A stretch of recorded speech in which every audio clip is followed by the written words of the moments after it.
The driving factor for the adult use legalization for Maryland wasn't a tax grab. It wasn't, you know, it was strictly about how do we create generational wealth for impoverished communities. That was Governor Wes Moore's big part of his campaign push, as well as we have Speaker Jones, Speaker of the House for the state of Maryland. That was their big push, was to try to raise up these communities that they felt like were left behind in the first wave of cannabis licenses. Strange agendas these politicians, they do have. I think Yoda said that. Let's talk a little bit more about the black market and the gray market, the illicit market.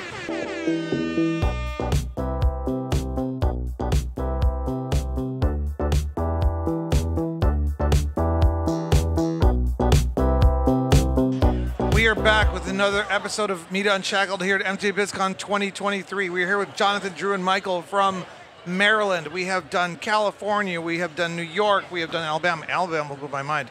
I didn't know a freaking thing about Alabama until today. I am so excited to continue with this project. I am learning so much, and I'm glad to share it with the audience out there. MJBizCon is fantastic, and you'll be seeing this after MJBizCon. We encourage you to come next year. But now I'm going to introduce you to the guys that I'm just going to refer to as my go-to guys from Maryland now. If I'm going to do business in Maryland, I'm going to call the three of you first. And if you guys don't want to take me as a client or help me out, I hope you guys will guide me to somebody else. But let's talk first about who you are, and then we're going to talk about where Maryland's at. Medicinal, adult use, market structure, supply chain structure, ins and outs, number of licenses, those basics kind of stuff, and your experience here as well. So who wants to go first? Okay, Michael Bronfine from Curio Wellness. Curio Wellness, I like that. We have the distinction of actually opening the market in 2017. We shipped the first product on December 1st, so we're about to come up to our 6 week. Get a little closer. So, you know, we've seen the market since the beginning. The first thing I would say is I have to give the administration in Maryland a lot of credit. They actually started on time per the law, unlike New York or some other places which have seen a lot of dysfunctions from not doing that. That said, there's still a lot that has to be done. You know, we're working collaboratively to improve the administration and help make sure that the material increase in volume that we've seen leads to the things that we think the consumer should get. So you've been involved in the cannabis industry in Maryland since 2017? No, I've been involved in it since 2014. But by the time the licensing process, building out our facility, we're a vertically integrated operator and flower, manufacture products, and retail.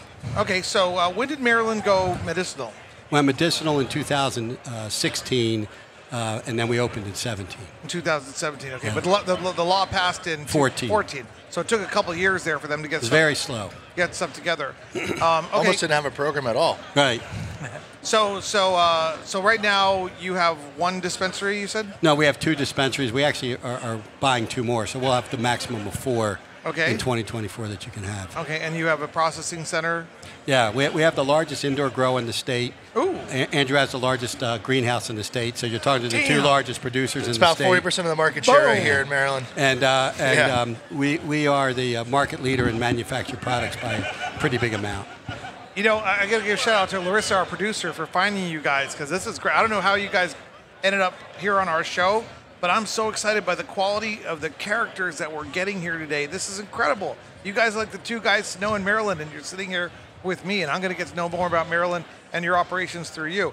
Why don't we come back to Maryland and talk about a little more about the history of Maryland, but let's first talk about you and your involvement in cannabis. Yeah, so I've been in the cannabis space in the Maryland industry since 2017. Right. I've bounced around a little bit. Spent the last 2.5 years helping SunMed growers, which, as he mentioned, is the largest greenhouse facility in the state, get their processing division up and running and products on the market. And so we just finished our 25,000 square foot CGMP kitchen, so we're getting our edibles division up and running right now. So in Maryland, you don't need a separate, well, it's all vertical, right? So you don't need a separate processing.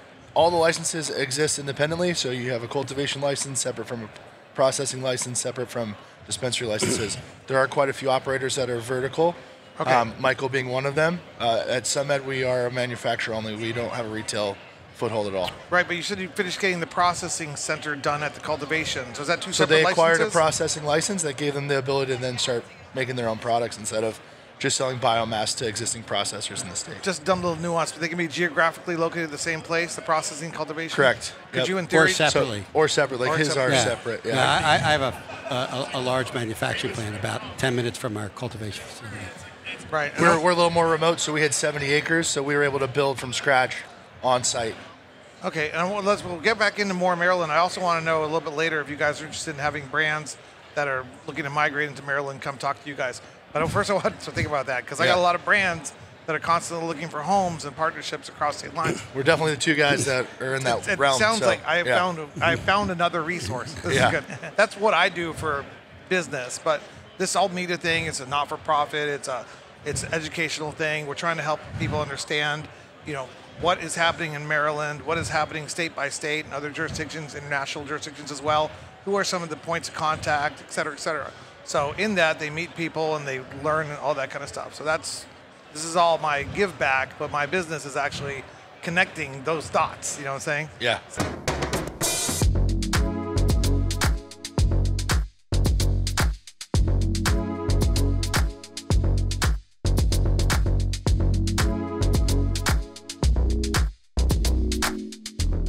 just let you know. So go ahead. So tell us about yourself now. I'm John Wax. I am the founder and leader of Offit Kurman's cannabis practice. We're a law firm, 300 attorneys in 19 offices in 9 states.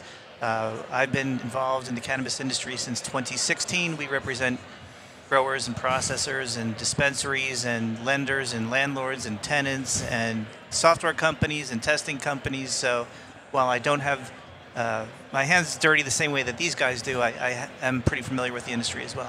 Your hands will get clean. Your nails, it takes a while to do. Because when my grandma was a farmer in Mexico, and I'd go back to the village in Oaxaca, and her fingernails would always be dirty.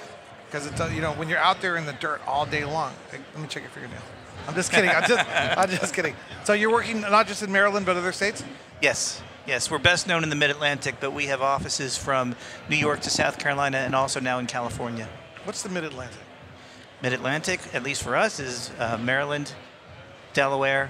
We're in New Jersey. We're in Pennsylvania. We're in Virginia. We're in D.C. You know why I don't know that? Because I'm a Pac-12 guy. Okay, that is exactly. I'm like, I just got just that. Think of the ACC. We're ACC guys. Yeah, I just got that right now. Yeah. So you're representing all these individuals. So tell us what you think about Maryland and its development. I think Maryland is a leading example of why we should have a limited license program. They've done an excellent job of trying to promote diversity in the industry. There have been some outstanding examples like these two companies for how to do things right. And I think that people are willing to learn and share information. And I think that what was the MMCC, the Maryland Medical Cannabis Commission, now the Maryland Cannabis Administration, is doing a nice job of taking feedback from others and working hard to not only stay on schedule, but to improve the program. So how many medicinal licenses existed pre-adult use, and were they grandfathered in? Can we talk a little bit more about that? Well, there were originally 15 cultivators, 15 processors, and 102 dispensaries. Okay. Okay. Seven more. Seven. I love that. 2 senatorial district dispensary, so it's well spread out. So 102, 15, 15. Right. And you guys were 1 and 1 over here. Yeah, I was one of the original 7 verticals. There were 7 of the 15 cultivators that were also cultivators, processors, and retailers. We were one of them. SunMed was just a cultivator, and now has both. And some of that movement's gone along. A second phase of, I think it was 12 processors and 7 more cultivators was passed a few years later. Regrettably, only 2 of those ever opened up because we don't need any more capacity in Maryland. We have way more product, even after adult use. So we went from 150,000 Marylanders who were medical patients, or 165, to 4.5 million adults with that subset in it. And there's no product shortages anywhere of any kind. So, the challenge is that there's a desire to give out a whole bunch of licenses, but where are those people going to go to get customers? He's not giving his up, I can tell you that, and I'm not giving mine up. Right? I know he's not giving his up. I'm a little nicer, so I might give some of them up. But the truth is that, we've invested tens of millions of dollars to build first-class operations that produce really high-quality products. And, anyone coming into the market now has to either be highly differentiated, have a big balance sheet, and know exactly what they're doing, or the probability of them succeeding is very, very small. And it's unfortunate, but that's where the world is. There just isn't the opportunity that people think in cannabis today in a lot of markets. You know what?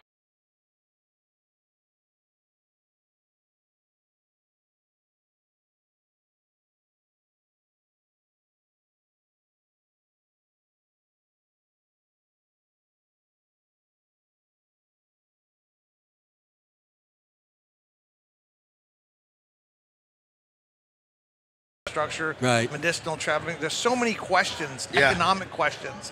This is what I love. I went to UA Law School. I was an economics guy in Boston University. It's my favorite thing about the cannabis industry is this is the unraveling and creation of all these different nuances and stuff. So we don't know what's right. We don't know what's best. There's a lot of subjective stuff, interpretations, opinions, etc. I think there's space though for like the micro licenses where it's not as much capital needed up front. Right. To Michael's point, right? Like we literally have invested tens of millions of dollars. For somebody to come to market, it doesn't make sense for you to make the type of investment given where the market is. The micro licenses, new dispensary licenses, consumption lounges, delivery licenses, that gives people from impoverished communities the opportunity to create generational wealth without a ton of capital needed on the front end. I think Luxembourg was a micro license. Do any of you guys catch the depth of that joke? That was like, sorry. Anyways, I love that. I love making the principality connection because those principalities and things that we left behind in Europe were really government structures set up, systems set up to control the commodities and goods and the licensing. It was a giant licensing structure, you know what I'm saying, where it was owned by royal families, et cetera, with certain bloodlines. And, we kind of ran from that and created America where, people rise up and survive and fail, waste their mother's money or whatever they're going to do. Oh, yeah. I don't like people wasting their money. And I don't like the government providing a promise that is false. Right. And that's what bothers me because that's a good point. Because if there's no real economic opportunity, and with all due respect, economics are economics. The laws of economics are axiomatic at this point. I don't think there's anything about supply and demand that economists don't really understand. And so if there's just way too much supply and not enough demand, prices go down. Margins go down, and if you're small and undercapitalized, which a lot of younger companies in this industry are, because it's very hard to raise capital, and there's no bank financing. I mean, I don't understand how you create a formula of success. If you can, great, but I just don't see it. No, it's easy for me to pontificate from the sidelines, but you guys are actually investing your capital on the front line, so, I understand your perspective and stuff. We can have a really good discussion about that all day long, but I do want to talk about Maryland. When the law was written from transition from medicinal to adult use, did they consult with you guys about, did anybody, No. the drafters, was it a legislative or initiative? We thought they were going to, but the legislation and the legislators kind of went in a back room, decided what they wanted, and shoved it down our throats. Were you just kind of hoping grandfather sin? Well, we weren't hoping. We were doing more than hoping, but we were lobbying pretty hard. Okay. But the truth is, if they didn't grandfather in any state, forget Maryland, in any state, the existing infrastructure and systems, it'd be years before there'd be adult use. 100%. And all that tax money that the legislators want to get their hands on wouldn't be there. So as a practical matter, they want to get it done. Also, if they didn't grandfather us in, it creates this opportunity for the legacy market to come to fruition. Yeah. Legal shops pop open up all over the place. This gave us the ability to at least create an opportunity for new licensed businesses to actually have a market to develop market share. And look at states like New York where it's a disaster. It's a mess. Yeah. And I assumed it happened that way. I was just asking to verify because I was involved in the early fights in Arizona as to how you transition the medicinal regulatory environment into an adult use regulatory environment. And the initiatives were still being written by the MPP out of DC, and we went to war on them and with them, and there's certain aspects of that we thought we should control this, and they thought that a new supply chain should be created, and they weren't really thinking about the real pragmatic issues, which are absolutely true. They were more concerned about creating 6,000 more licenses, so they unraveled this limited licensing thing that they inadvertently created as a gift to the fuddy-duddies who hate cannabis. Because the only reason we have limited licensing was because the MPP, when they first initiatives that they pushed through, they said, well, we don't want to fight that battle where people are going to be saying that there's a dispensary on every state. And so they said, well, let's put in there that there will only be a certain number of licenses in our initiatives, so it creates a perception that it's not going to be everywhere like Circle K's or Walgreens, et cetera. But that has nothing to do with manufacturing and cultivation from an economic, from even a public policy perspective. There's no logical sense as to why there should be limited licensing in manufacturing and cultivation if you look at it from we're just trying to legalize perspective. It shouldn't really matter.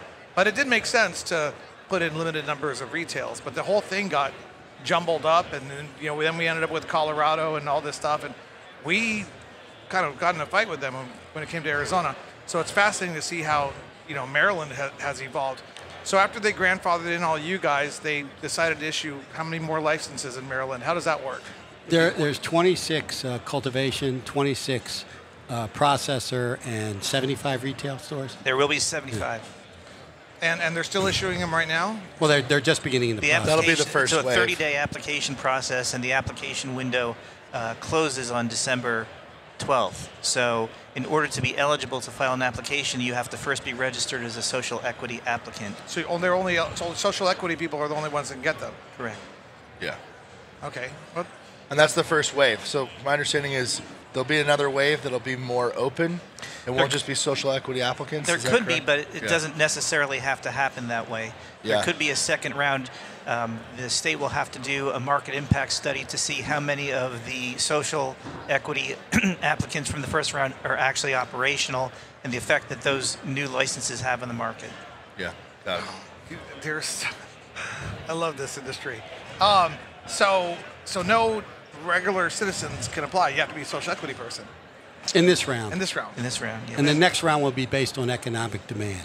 So they'll have to do a demand study, find out if there's actually a need. If they did one today, the answer would be zero. There is no need. Right. The driving factor for the adult use legalization for Maryland wasn't a tax grab. It wasn't, it was strictly about how do we create generational wealth for impoverished communities. That was Governor Wes Moore's big part of his campaign push, as well as we have Speaker Jones, Speaker of the House for the state of Maryland. That was their big push, was to try to raise up these communities that they felt like were left behind in the first wave of cannabis licenses. Strange agendas these politicians, they do have. I think Yoda said that. Let's talk a little bit more about the black market and the gray market, the illicit market. And in that tone, let's talk, and I don't want you to comment on this, a little bit about civil versus criminal sanctions and what's happening in Maryland in regards to that. Is there a big problem with the illicit market? I mean, we can talk about taxes being too high, too low. I don't really know much about the illicit market. I focus on the legal market and the consumer. It's hard to tell, yeah. But I think that one of the things that the state did well was they found that equilibrium in the tax rate where it's high enough to make it attractive to the state and low enough to say, I'd rather have tested, safe product because I'm only paying a 9% premium for it. So there's a 9% premium on that. But if you're medical, there is no tax. I love that. So you should just keep your card and their products. For example, they make a bunch of great products. They can't sell to an adult use user for 100%. For no rational reason. Yeah. Well, I don't make those products, but they do, and it just it's really ridiculous. And anyone out there who ever wants to go to a legislature, what's up, Mike from Dime? Anyone who wants to run an initiative or push for a referendum or go to a legislature to advocate for 0% taxes for medical, you can count my voice in on that. Well, we're zero in Maryland. I know, Yeah. and that's why I'm giving you guys kudos and shout out to whoever arranged that, because we have 16% tax for adult use in Arizona, for example, but then everybody is faced with the same TPT of 6 to 9%. So that exists. You have zero taxes, zero taxes? 000. So for Maryland, I think it was Fantastic. important. Most states, when they go from medical to adult, you see the medical market kind of just completely diminish over a number of years. Like, for instance, Nevada, it's only 7% of the total market. So for Maryland, the goal was they wanted to make sure that a medical market stayed intact. So by making it so attractive where, like, literally your patient card's good for 6 years and it costs $25. Yeah. And you're saving 9% every time you make a purchase, it's kind of a no-brainer. I'm going to call upon you guys to help me on this pursuit. And sometimes if we need to lobby some legislators to explain the importance of having 0% taxes and how life goes on. Well, if it's medicine, it's medicine. It's medicine, right. Right. And there's no medicine tax in the United States that I'm aware of in any state. Right. So we still live with the myths of the past in cannabis. But the fuddy-duddies are going to fight us, continue to fight us on that one as a way to punish the success of cannabis. Great. They're not going to allow for that. So whatever you guys did in Maryland. Well, Maryland needs a strong medical market. Maryland is the home to NIH and the FDA and Johns Hopkins. And we have a unique opportunity to advance the ball on medical cannabis issues. I would hate to see that be diluted. There's just like smarter people in Maryland. So what about what has Maryland done in the way of like civil versus criminal sanctions for participating in like the black market, the gray market? Because that's a big theme that's out there. There's certain people that want more criminal sanctions, want deeper civil sanctions, and that determines. So the illicit market is enforcement is governed by an agency other than the one that oversees the lawful market. That what was the ATC, the Alcohol and Tobacco Commission, has been renamed the Alcohol, Tobacco, and Cannabis Commission, and there's supposed to be a memorandum of understanding between the MCA and the ATCC. To my knowledge, that has not been finalized. So has not. I think that's to be determined.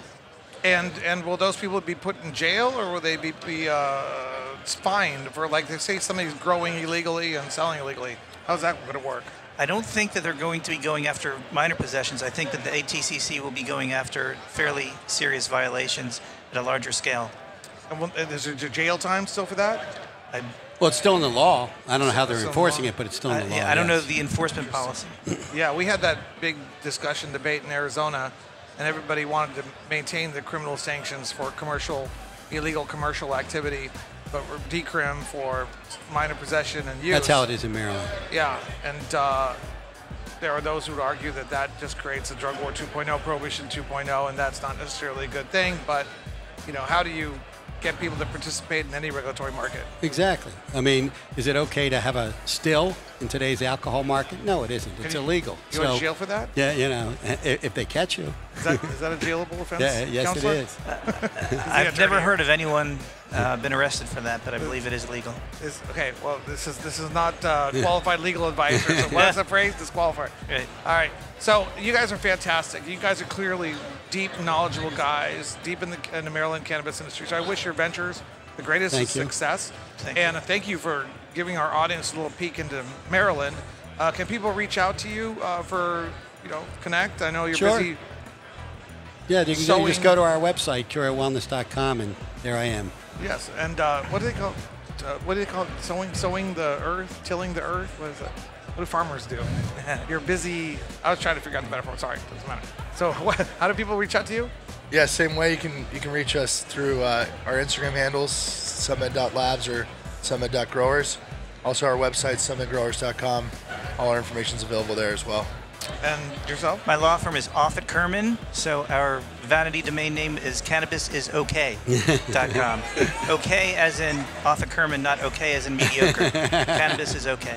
Well, you guys have been fantastic, and I appreciate having the nice little philosophical discussion and getting all the little tidbits and information, nuances about Maryland.